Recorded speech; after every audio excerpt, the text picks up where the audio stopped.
Hi, I'm David Zyla, and I would like to welcome you to a Knack at Home presentation. These events are brought to you by the National Arts Club in New York City. The National Arts Club is a nonprofit arts club located on Gramercy Park South. We do about 150 programs a year. For more information on the National Arts Club, please visit us at thenationalartsclub.org.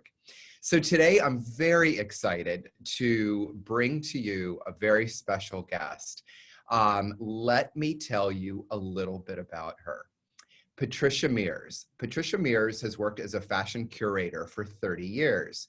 From 1991 to 2003, Mears was assistant curator of the Costume and Textile Collection at the Brooklyn Museum of Art, where she organized numerous exhibitions, including Fancy Feet, a historic collection of ladies' footwear from the Brooklyn Museum, A Slice of Schiaparelli, From Pockets to Pouches, Sally Victor, Mad Hatter, and Japanism in Fashion. For the past 15 years, Mears has been the deputy director of the Fashion Institute of Technology. She began working originally as the research curator in 2005 and was promoted to her current position in 2006. In that time, Mears has organized numerous exhibitions and written the accompanying books, including Ralph Rucci, The Art of Weightlessness, Madame Gris, Sphinx of Fashion, Isabel Toledo, Fashion from the Inside Out, American Beauty, Aesthetics and Innovation in Fashion, Impact, 50 Years of the Council of Fashion Designers of America, Ivy Style, Elegance in an Age of Crisis, Fashion of the 1930s, Yves Saint Laurent, Halston, Fashioning the 70s, Expedition, Fashion from the Extreme, Norel, Dean of American Fashion, and today's subject, Ballerina, Fashion's Modern Muse. In addition, Mears contributed essays to other Museum of FIT publications, including Japan Fashion Now, Dance and Fashion, and Fairy Tale Fashion, Fashion Designers A to Z, and Exhibitionism, 50 Years of the Museum at FIT. In addition to her institutional experience, Mears has worked as a freelance curator and lecturer for 30 years and has organized exhibitions in the United States, Europe, and Japan. Please help me welcome Patricia Mears. Oh, David, thank you. Patricia, welcome. Thank you so much for joining us today. Before we virtually go into your extraordinary exhibition, I'd just like to ask you a couple of questions. And my first question is, how does an exhibit come to be at FIT? Is it an idea? Is it do you have a regular meeting where you say, what are you thinking about? What's in the social consciousness at the moment?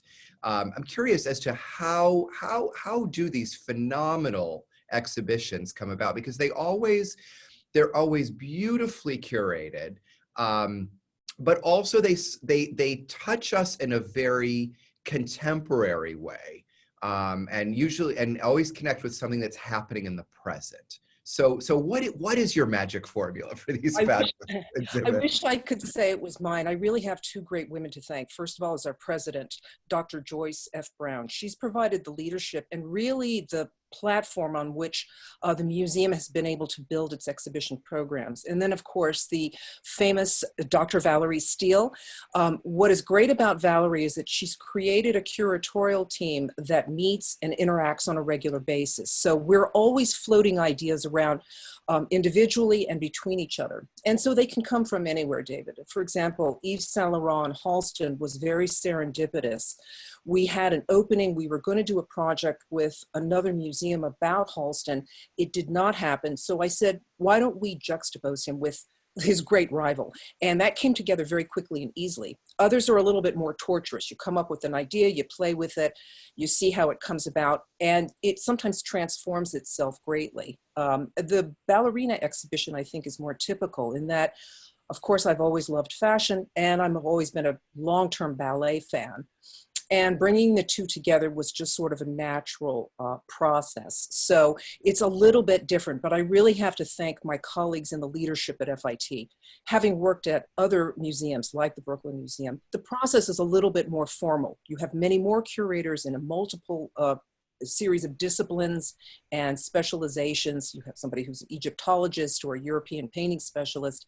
So that process is a little bit more formal, a little bit more structured. I think FIT's high standards is due to the fact that we have so much participation by so many top people. As you noted, Valerie Steele and Colleen Hill, my brilliant colleagues.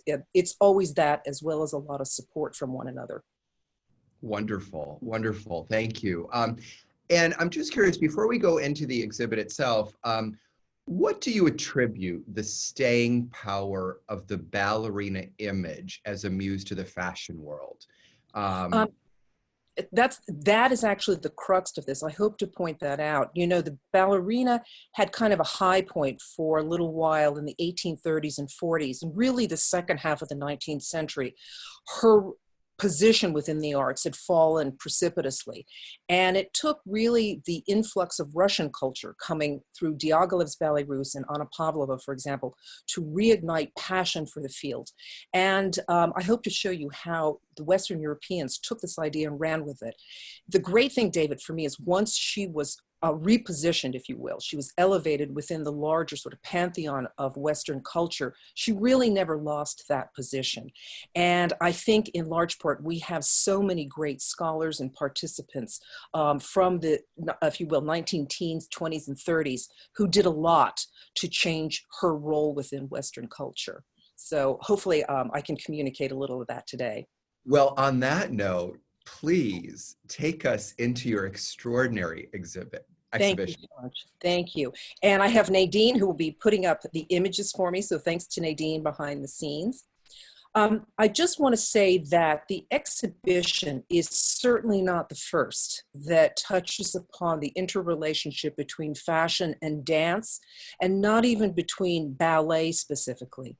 But it is the first, I believe, that really looks at the impact of classical ballet and the ballerina as the vehicle to promote these ideas, to elevate the ideas so that fashion absorbs ideas from ballet in a really profound and long-term way, starting in the 1930s and running up until about the late 70s and into the early 80s. And the question for me is why? Nadine, can we go to the next slide, please? This sort of very narrow approach to looking at dance and fashion, I think surprised me because, like many people, I had been looking at the many ways in which the ballerina's costume, for example, the tutu, found its way into avant-garde cutting-edge fashion, as well as pop culture. Next, please. And over the 30 years that I've been looking at high fashion within museum collections, certainly I've seen beautiful ball gowns made of silk tulle that evoke the look of the Romantic era tutu. Next, please. Productions such as Swan Lake, we see designers like Robert Piguet, for example, adapting elements from one of the most famous of all ballets, Swan Lake, into this beautiful creation. Next, please. And even how color and ornamentation influenced designers like Balenciaga. Next, please. But for all of these decades of looking at this material, I've found it surprising that no one had really gotten to the heart of why classical ballet suddenly found itself center stage.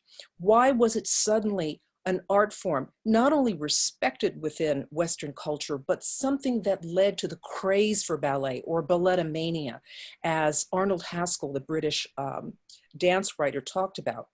And this article by Lincoln Kirstein did a lot to synthesize and crystallize my thesis.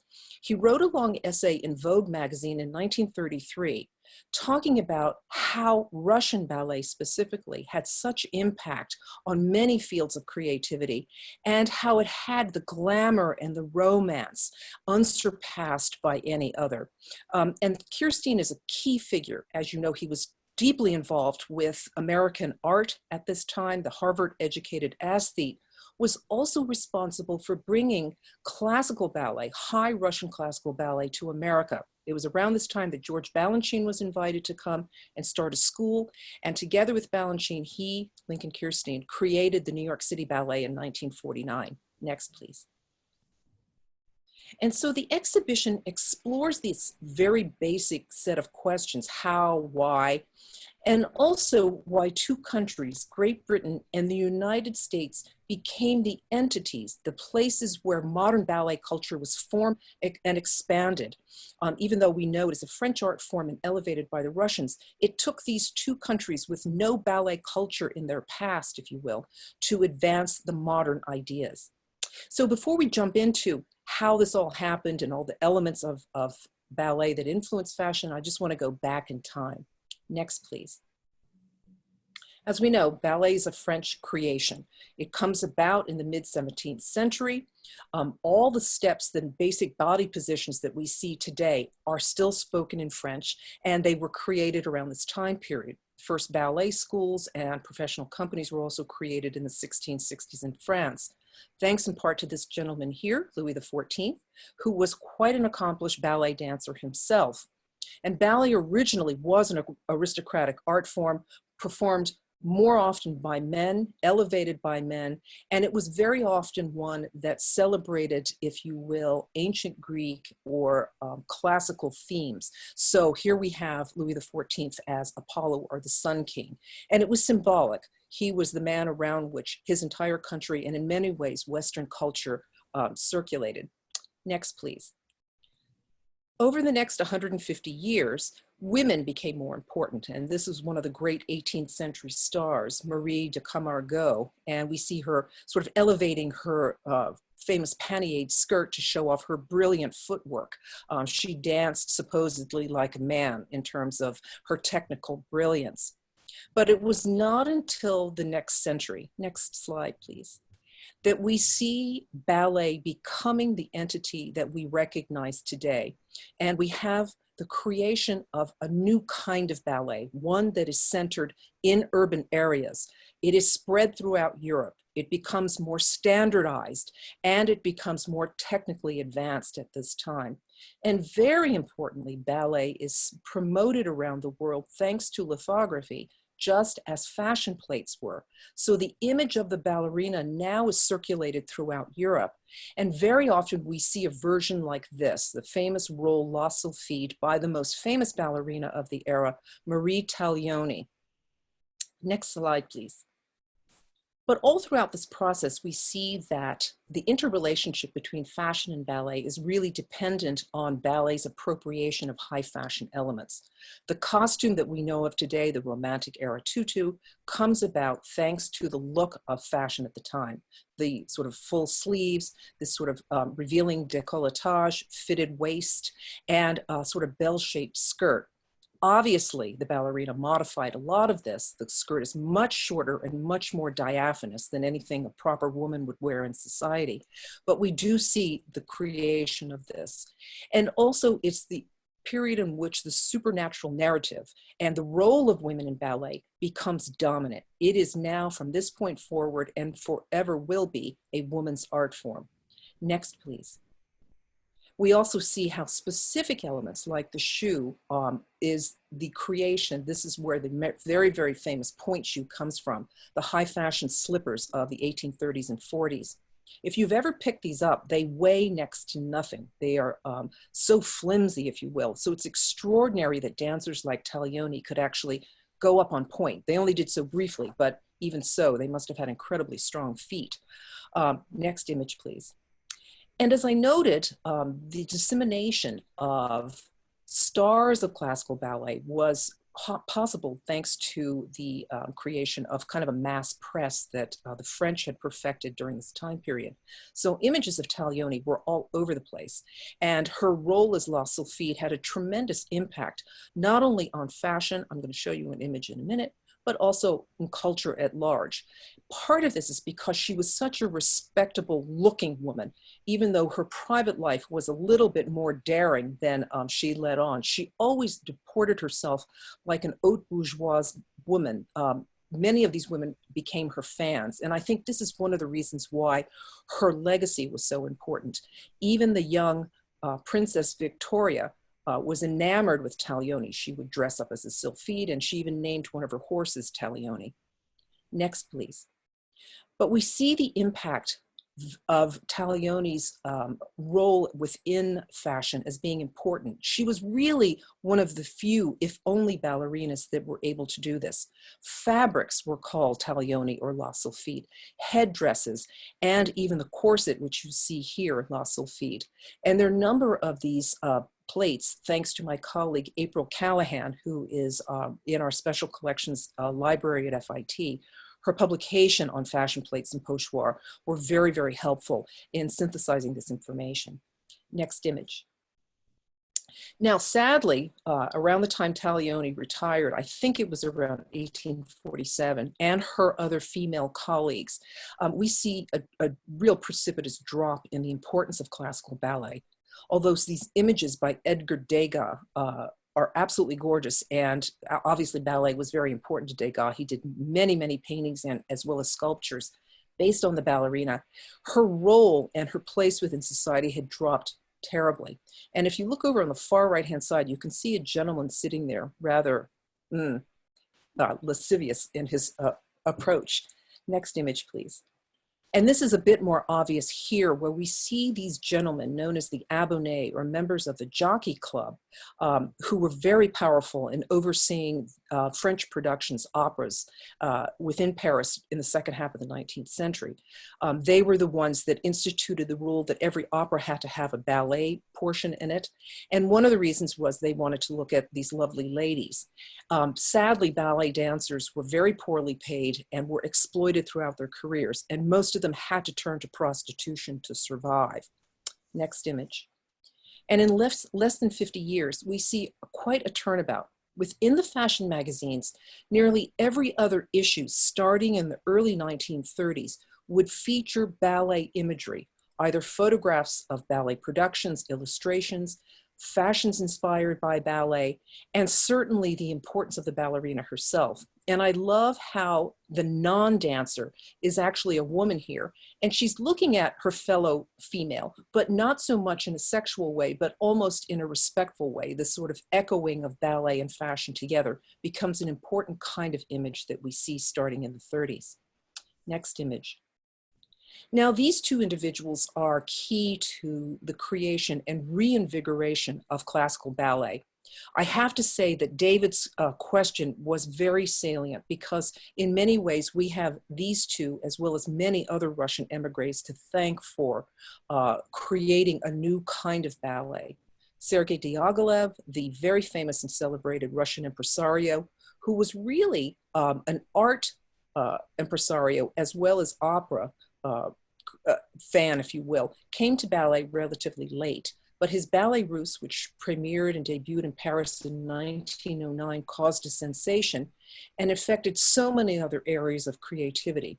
Diana Vreeland, the great fashion editor, said that it was this, the Ballet Russe, that was the only avant-garde she had ever really seen in her life. And bringing the best dancers, the best trained dancers in the world, together with leading choreographers, composers, as well as designers and creators, made the Ballet Russe this kind of Gesamtkunstwerk that came to define what the art form was capable of. The other was Anna Pavlova, and she's a very important figure. I'll be mentioning her again and again. She came to represent what the ballerina embodied, the modern version of the ballerina. And she was also an incredibly prolific performer, traveling some 300,000 miles, taking ballet to the far corners of the world. And I'll give you a few more examples of how influential she was. Next slide, please. As I mentioned, ballet had fallen in terms of importance in the second half of the 19th century in France. But as it fell there, it began its really majestic and important rise in Russia. It was the Russians who elevated ballet to a supreme art form. And it allowed certain figures like Matilda Shushinskaya, we see her here. She was the prima ballerina of the Mariinsky Ballet, the greatest company in the world. And here we see her adorned in some of the jewels that she acquired. Not only had she been the mistress of Nicholas II, she would go on to have affairs with leading members of the Russian aristocracy and even marry one. This is a quantum leap from where the French ballerinas I had shown you earlier had been positioned in society. Next, please. And this is a snapshot of a couple of snapshots of the inside of her home, which has been restored. She had a palatial home. It was taken over by the Bolsheviks after the revolution, and even Lenin stayed there for a while. But it shows how the ballerina could reposition herself within a hierarchical society, really upending the idea that the dancer was only a marginal social figure. Next, please. But one of the most important things was the fact that she also amassed an incredible wardrobe and a jewelry collection, Fabergé being one of the most important. And she's actually wearing real diamonds here. She wore them not only off stage, but certainly on stage. And people talked about how she positively twinkled when she was dancing, thanks to this array of jewelry given to her by her powerful friends. Next, please. And here we see the young Anna Pavlova. Now, Pavlova is certainly wearing far more modest jewelry, but she did learn and understand how burnishing her image by using fashion was very important, because Pavlova, like Taglioni before her, disseminated thousands of images of herself, photographed not only in ballet costumes, but in high fashion. Next, please. We know she wore Fortuny, Liberty of London, and she supposedly patronized some of the leading French couture houses. I don't know for sure, but I think it's amazing that this particular gown is so similar to and echoes the look of the kind of haute couture that would have been very popular then. Next picture, please. Keith Money, one of her biographers, actually devoted 2 chapters to the fashions of Pavlova and explained how she understood and how important fashion was to her. But Pavlova also advanced the idea of a new body type. She was much more slender than the dancers who dominated ballet. In fact, many of them were Italians who had come to Russia, thus the term ballerina. Those women were shorter, they were very sturdy, very, very muscular, which is why they could perform so many brilliant technical feats. But here we have Pavlova, very many people thought she was very underweight, rather sickly, slender body type, beautifully shaped legs, and very highly arched feet, none of which was considered very popular or ideal. But she almost single-handedly changed the perception of what a ballerina could be. Next, please. And it's interesting that it was upon her death and Diaghilev's death in 1929, she died in 1931, that ballet culture really came to rise. And some people like Schiaparelli recognized this early. Interestingly, Schiaparelli was mistaken for Pavlova a number of times, especially when the two were both in Cuba at the same time in 1917. And upon Pavlova's death, Schiaparelli created this cape as a sort of homage to her great role, The Dying Swan. Next, please. Now, before the 1930s, we do see some elements of the rise of Romanticism, both in classical ballet and in fashion. I suppose, and I am assuming, that certain productions like Carnival, next picture please, may have had inspiration or influence on couturiers like the great Jeanne Lanvin. Lanvin was noted for her romantic style dresses, and I don't think it's an accident that she named this particular piece Columbine after the leading female character in La Carnival. And the other thing is that we know that she was doing ballet costumes right at this time, and her sort of 18th century inspired picture dresses were also nicknamed Comme Margot after the 18th century French ballerina we saw earlier. Next, please. And while there were some fanciful covers and other ballet imagery during the 20s, it wasn't until the 30s that we really see classical ballet taking its place within high fashion. Next, please. This was one of the early articles, a multi-page spread from 1932, highlighting one of George Balanchine's masterpiece ballets, Cotillon, early on, photographed by the great George Hoyningen-Huene, costumes by Christian Berard, the artist who worked both in fashion and in fine art, and fabricated by Barbara Korinska, a figure I will talk about later. I've always wondered, next slide please, whether or not costumes like this had a direct effect on couturiers like Chanel, as we see her dark tulle gown covered with embroidered stars. She was a close friend of Diaghilev, a financial supporter of the Ballet Russe, and she had actually done costumes for production, including Le Train Bleu from the 1920s, which included some of her activewear and swimwear. Next slide, please. I've always believed that one of the reasons why classical ballet did well at this time period is because the Romantic Revival, which was looking back to the 1830s and 40s, coincided with the revival of the Romantic style in classical ballet itself. This was a wide sweeping movement, it was international, and we see many areas such as interior design being just one of many that were absorbing this sort of neo-romantic ideal. Next slide, please. Now, many movies, also theater productions, also were producing romantic style productions, but the use of tulle, a material, a silk netting that's very particular to classical ballet, to me is the thing that must have been a direct source of inspiration. Next slide, please. Also with Madeleine Vionnet, another modernist, we see her dabbling with the idea of the ballerina costume in the 1920s, but by the 30s, she, like Chanel, was producing a large number of them, full skirts, often made of, again, sheer or diaphanous materials, and specific references by fashion magazines. Vogue had noted that this dress on the right was made for Zorina to dance in, and Vera Zorina was a leading ballerina at the time who was in both Broadway and Hollywood productions and was one of George Balanchine's numerous wives. Next, please. The other phenomenon that struck me was the idea of the ballerina as model. Really, again, beginning in the 30s, throughout the 40s, 50s, and well into the 1960s, we see ballerinas in an array of the leading fashions. This is Tamara Tumanova.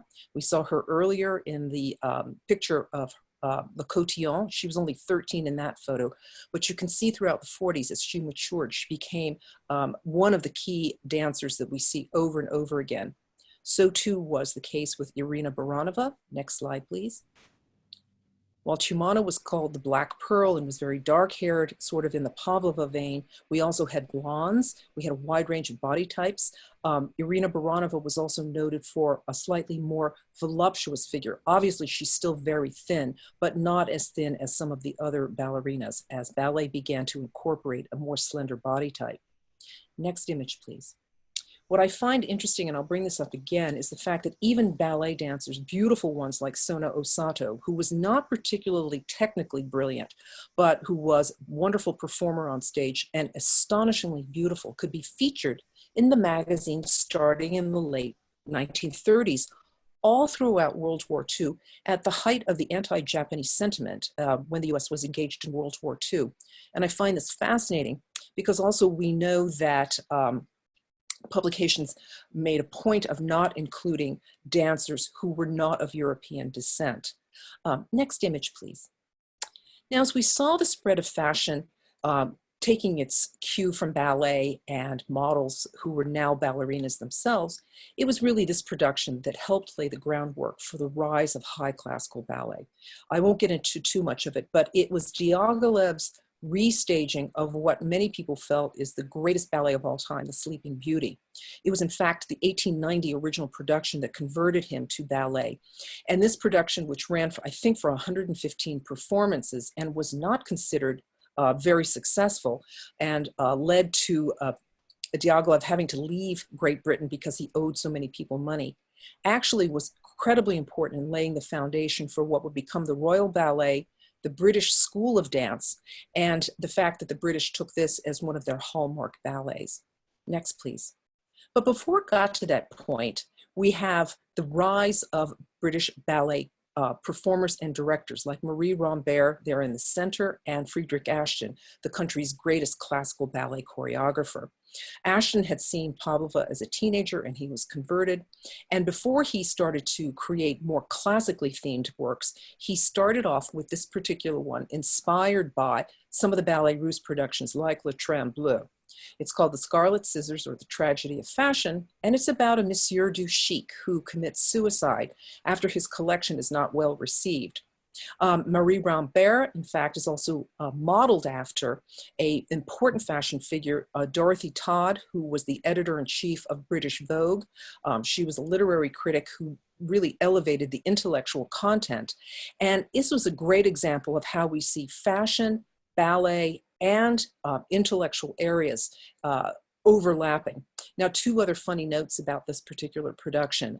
We know that the dancer on the far right is Francis James, her brother is Charles James, and also figures like Samuel Courtauld, who was a textile manufacturer, is portrayed as the Vicomte de Rayonnet in this production, because he not only was involved in textile production in the fashion world, he was also a major ballet fan and supporter. Next, please. And as I noted, Charles James was the sister of a ballet dancer, and so it's not surprising that he would have created some ballet-themed pieces.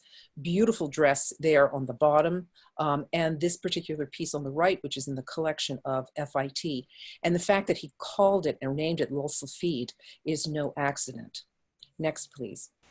Now, the British were also enamored with the neo-romantic movement, and we see Frederick Ashton moving from modernist ballets to this particular theme by the 1930s, featured as a very young Margot Fonteyn, about 16 years old.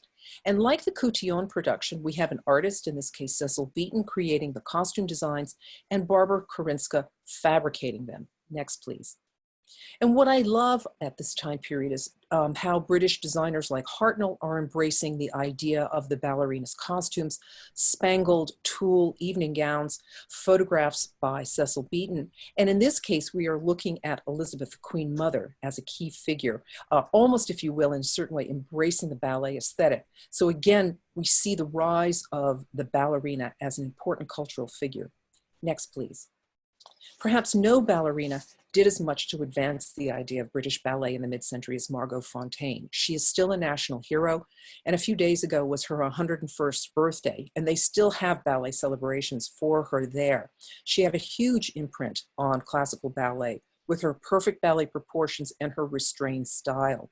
Next, please.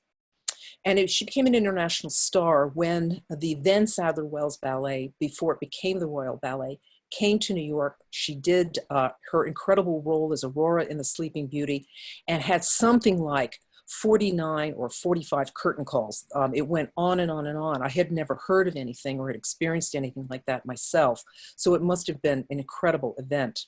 Next, please. But Fonteyn and her fellow principal dancers were also there to help promote the British fashion industry. And so we had leading London-based couturiers crafting day wear, travel wear, and evening gowns for those ballerinas for all of their public events.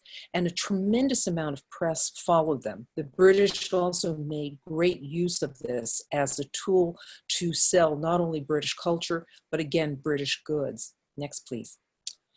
Now, Fonteyn was certainly not the only famous ballerina coming out of Great Britain. Her great rival, probably more famous at this time because of her starring role in The Red Shoes, was Moira Shearer, an incredible, beautiful dancer, but one who also helped promote British culture and fashion. Next, please. We can see this in the movie because it is so visually splendid. They just ran it on Turner Classic Movies on Tuesday, and I think they're rerunning it again on Saturday night. So if you've never seen it, I really would encourage you to do so. What I love is the fact that we have couturiers like Jacques Fath making costumes for Moira Shearer. Next, please. And the promotion of the costumes themselves, they play a very important role helping to show again how elegant and how, if you will, high class the ballerina had become. This was no street urchin struggling to make a living, but instead an incredibly glamorous figure. And again, The Red Shoes is considered one of the great, not only ballet movies, but one of the greatest movies of the 20th century. Next, please. But while ballerinas were certainly appropriating clothes to help advance their look within movies, many of them, again, understood how fashion could be used in their private lives. Nobody better or more so than Margot Fonteyn. And here we have her at the House of Dior. Next, please. While she certainly wore British fashion, it was Dior whose work she loved. She was introduced to him by Roland Petit, the French dancer and choreographer, and acquired this piece from his first collection, most likely a season-end sort of sample sale. Obviously, she could not afford a lot of Dior at that time. Next, please.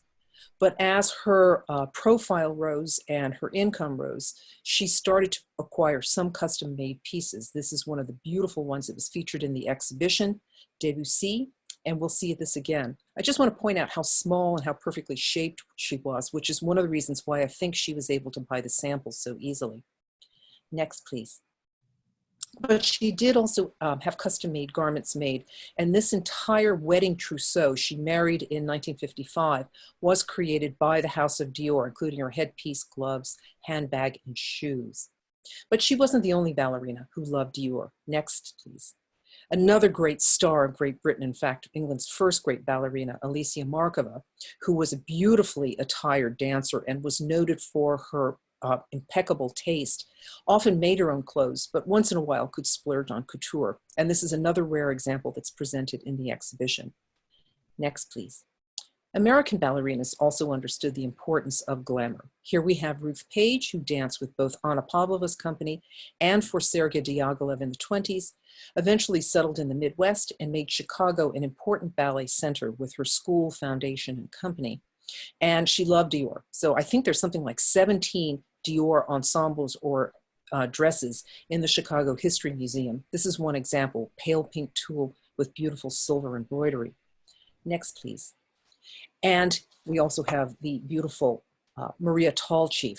She was a great fan of Dior, went to his first collection when she had a chance to dance with the Paris Opera Ballet, the first American ballet to do so, and she did it to great acclaim when her then husband, George Balanchine, was doing choreography for the Paris Opera Ballet. I just want to point out briefly, she is Native American, and she is one of 5 Native American women from the state of Oklahoma who were called the 5 Moons, to rise to both national and international prominence, an incredible phenomenon. Next, please. And briefly mention that Dior did, like many other couturiers, create costumes. While the costumes were thought to be very beautiful, many said they were not quite right for the stage because the design components were almost too subtle to be seen by an audience, very often that's sitting 300 feet away. Next, please. I want to briefly mention before I move on to the themes in the show that Margot Fonteyn was contemplating retirement in the late 50s. She turned 40 in 1959, and this was about a couple of years after Dior had died. But the defection of Rudolf Nureyev redirected her career. She was told by the then director of the Royal Ballet, Ninette de Valois, "You are going to dance with him." And although he was much younger and Margot Fonteyn was very nervous about this, they became the rock stars of the ballet world and really continued to help popularize ballet throughout the 1960s. And she changed her style appropriately so. Throughout the 1960s, she wore Yves Saint Laurent. In 1965, she was on the best dress list. And together, she and Nureyev were often seen at the disco or even getting arrested in San Francisco for being at a party in which there was marijuana. So they threw her into the paddy wagon with her beautiful Saint Laurent ensemble. Next, please. And while the ballerina was important, so were the roles that they played. One of the sections I have is the ballerina as Bird. And thanks to pieces like this very short ballet, Anna Pavlova's key piece, The Dying Swan. Next, please. One of the greatest of all ballets, Swan Lake. We know that there has been tremendous influence from that on costume and fashion. Next, please. Again, this wonderful image of Robert Piguet's Swan Lake evening dress. Next, please. Now, I fully admit that not every garment within the show is directly relatable to a specific production, but I find it interesting that Pierre Balmain, who created perhaps as many ballet-themed garments as any of the couturiers, was looking to classical dance in part. Now, this rather flamboyant piece, and the next one, please, are examples of how he appropriated things like feathers and tulle into a wide array of gowns. Balmain, I think, is a very understudied designer because both monographic books on him and his own autobiography do not really go into his costumes, his costume designs for the ballet, and the many garments he made inspired by them. We know that he also did a particular dress named the Taglioni. It's a cocktail dress, which is in the Palais Galliera collection. So I encourage anyone who's interested in this subject to maybe take this particular couturier as a good example in the mid-century. Next, please. We also know that the other character in Swan Lake, the Black Swan, or Odile, has been inspirational and important within fashion. Just a brief note that the term the Black Swan is a relatively modern one, and although the ballet was created in 1877 and completely revamped in 1895. The Black Swan's costume was often multicolored.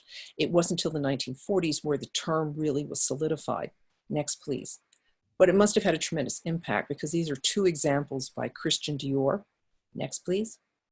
And by Howard Greer, a piece created around 1950. And Greer, as many of you know, was a Hollywood costumier as well as a fashion designer. Next, please.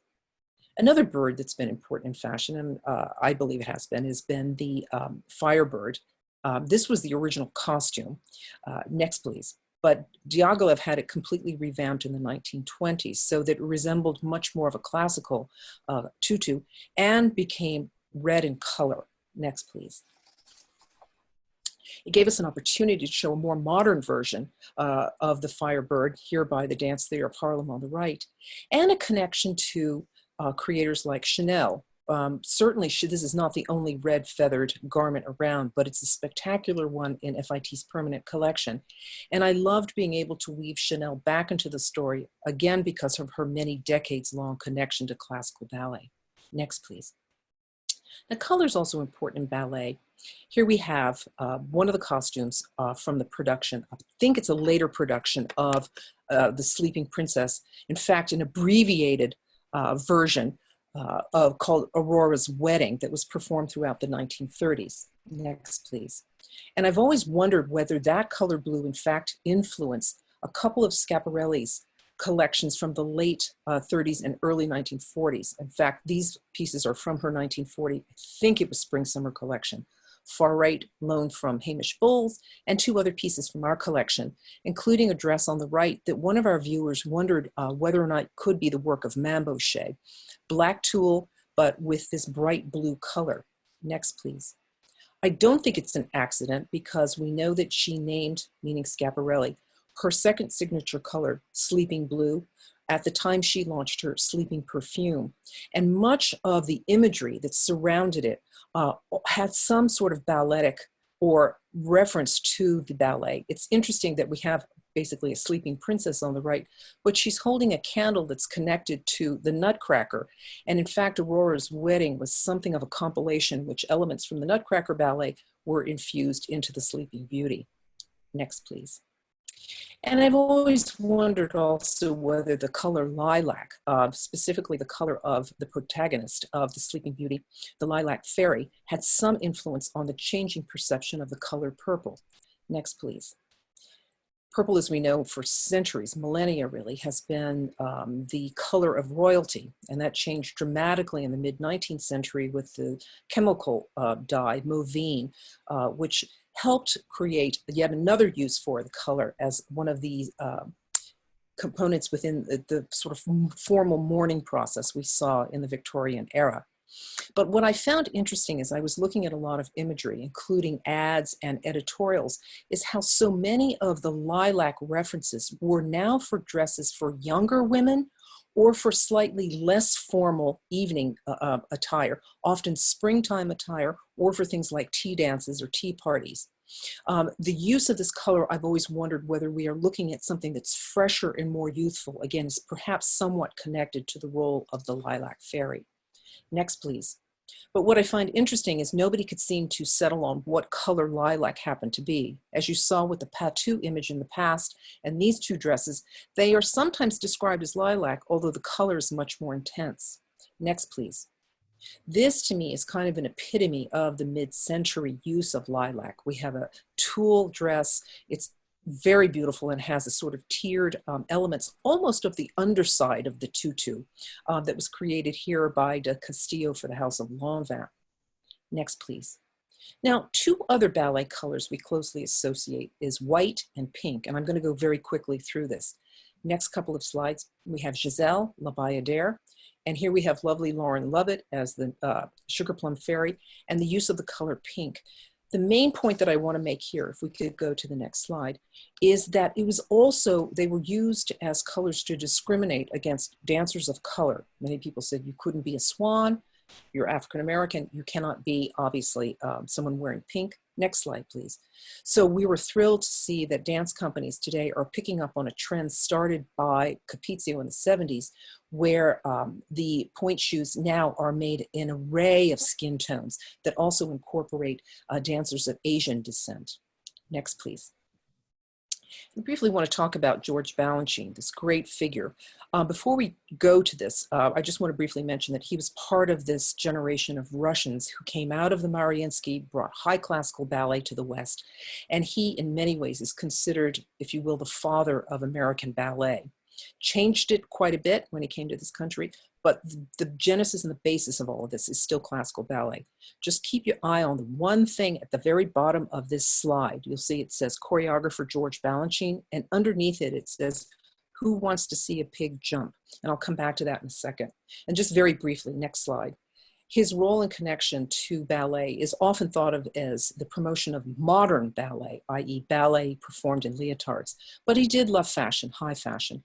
And his connection to Barbara Korinska is one of the ways in which we see this. Korinska, whose name you've seen before, was also a costumier, and I believed pioneered ideas such as the layering of different colored tulle.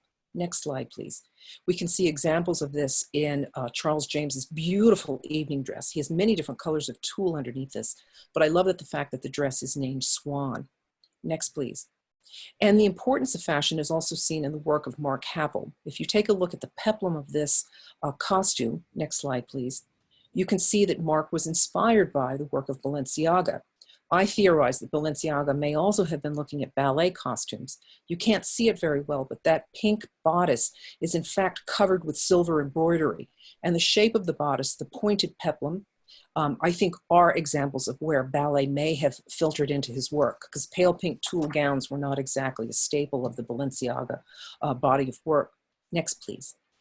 And Mark was also looking at the work of Christian Dior, the famous Juno dress on the left. We couldn't secure it, but we made sure that we put Margot Fonteyn's dress, the beautiful Debussy, which has very much of that same sort of iridescent purple-blue color valuation next to Mark's creation. Next, please. Now here we see Balanchine. I'm sure he was thrilled to have all these beautiful girls around him. This is in the 1960s. And he is also very responsible for promoting the idea of the very slender, tall, attenuated ballerina. Next. One of the great sources of inspiration was one of his wives. I think Tallchief Leclerc might have been his fifth and final wife. She was an absolutely gorgeous dancer. Very sadly, she contracted polio at the age of 27 and her career was cut short. She not only did not dance, she never walked again, but she was part of a generation of dancers who were changing the look of ballet.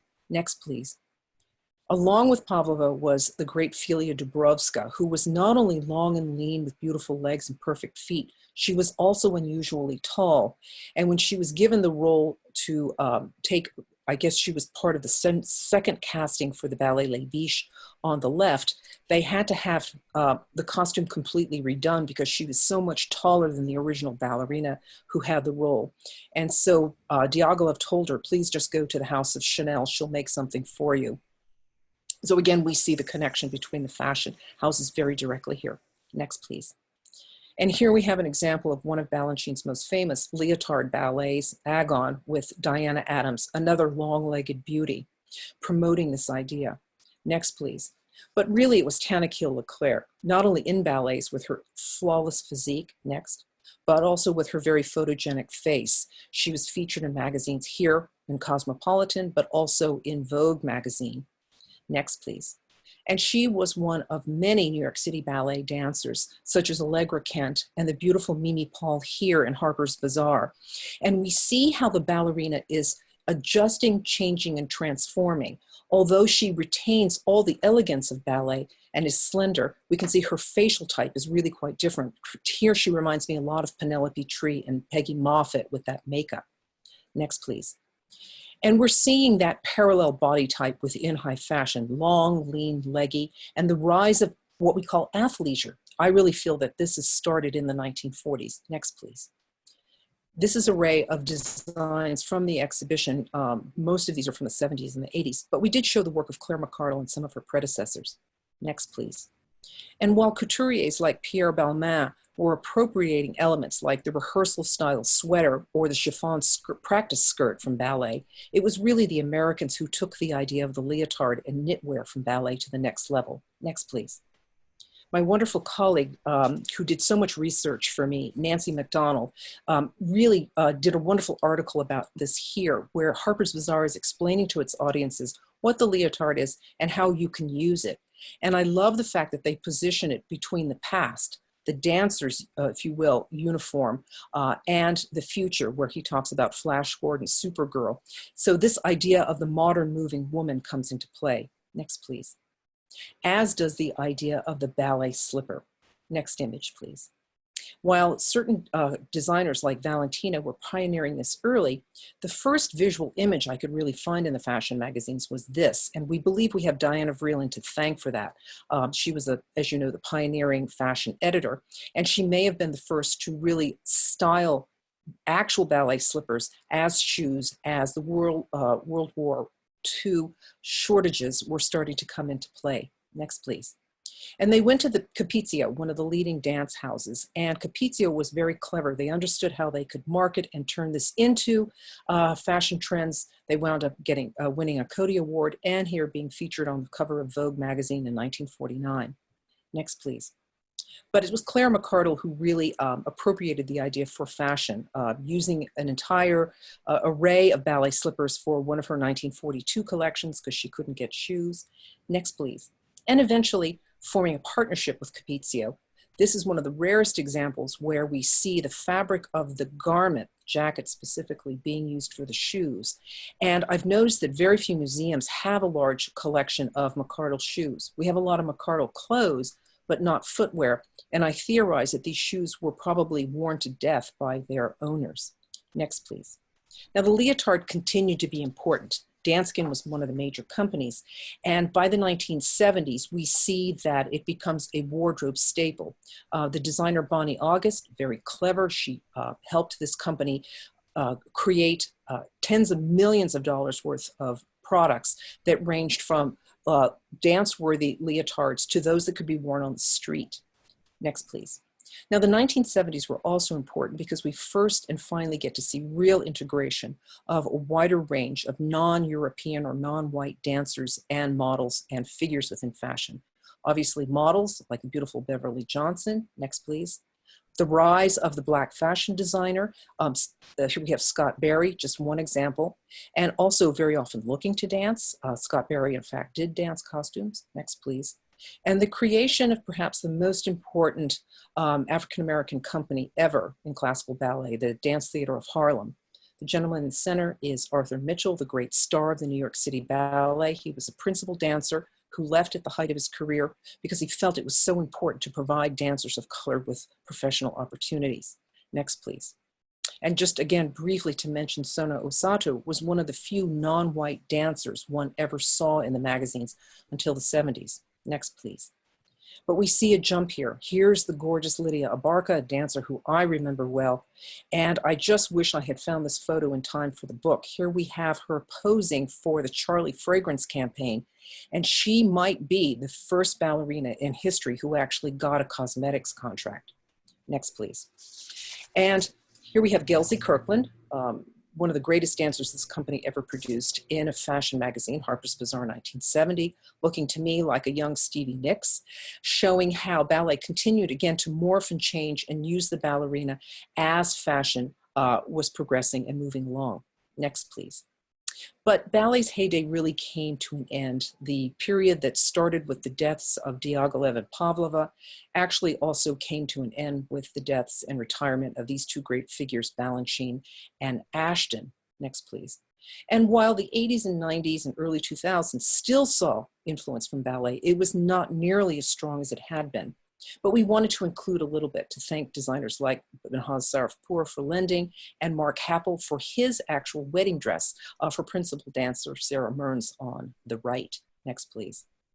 And thanks to Lauren Lovett for being our poster girl throughout the process.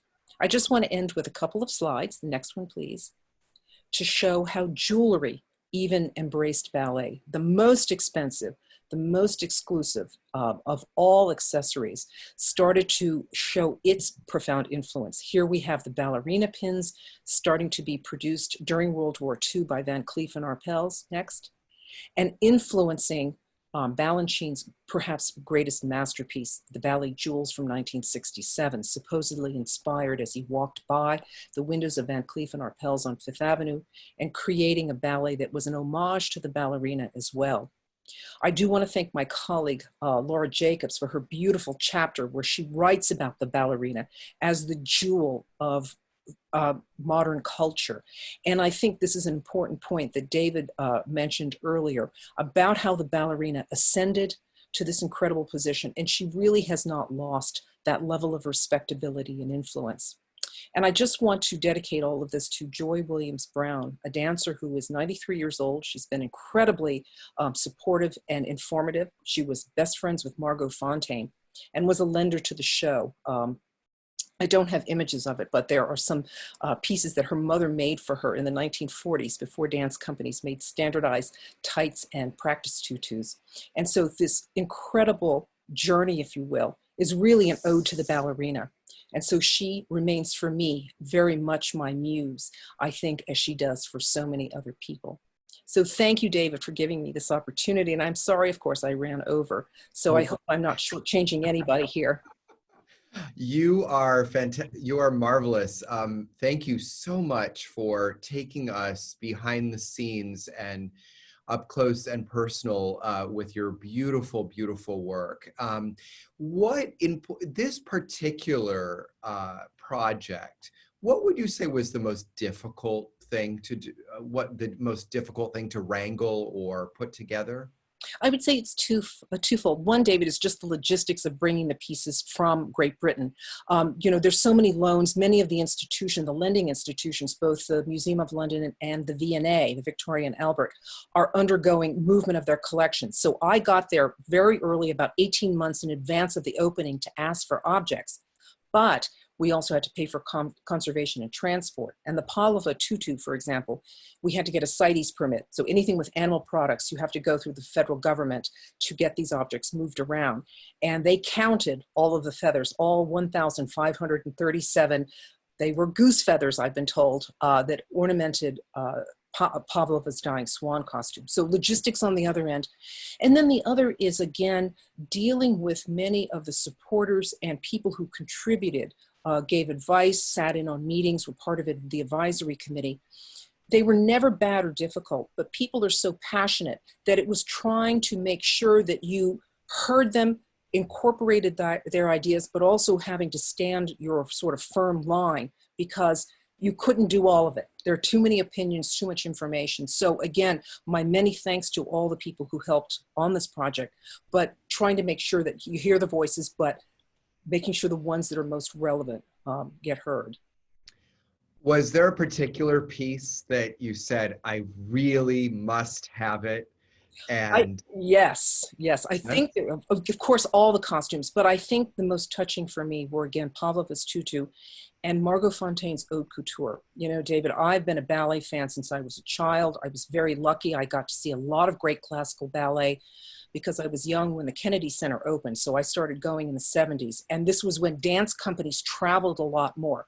So the greatest American companies, British companies, Russian companies. And I will say that I really did tear up. I did see Margot Fonteyn's final performance is The Merry Widow with the Australian Ballet. She was 60 years old. She danced till she was 60. And for me to see these pieces was just incredible. And to know that she took such care and pride in presenting herself as the embodiment of everything ballet stood for with couture was just an incomparable experience. Is there a subject that you have not touched yet in your role at FIT that has been on your mind and you've said, I want to do a show about blank? blank. You know, David, I'm a very old-fashioned curator. You know, there's so many brilliant scholars, historians, and theorists out there. And I really pay homage to them. I say, you all are such inspirations. But I feel one of the things missing today is a rather old-fashioned approach, which is to look at objects and to apply connoisseurship. I know we don't hear that word that much anymore, but you know, art history has had the advantage, centuries worth of connoisseurs looking at art, assessing it. Is this the hand of this artist? And I feel that for all the talent and energy out there, I'd like to be able to go back and say, you know, these are some of the elements we could use to define. A dress by Madeleine Vionnet. Why is this a dress by Vionnet? What are the components of her hand process? You know, she draped every design herself. Can we come up with a methodology that would allow us to do that? So I'd love to do a show on connoisseurship at some point in the future.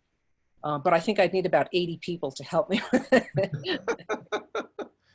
What advice would the Patricia of today give to Patricia putting together her very first show?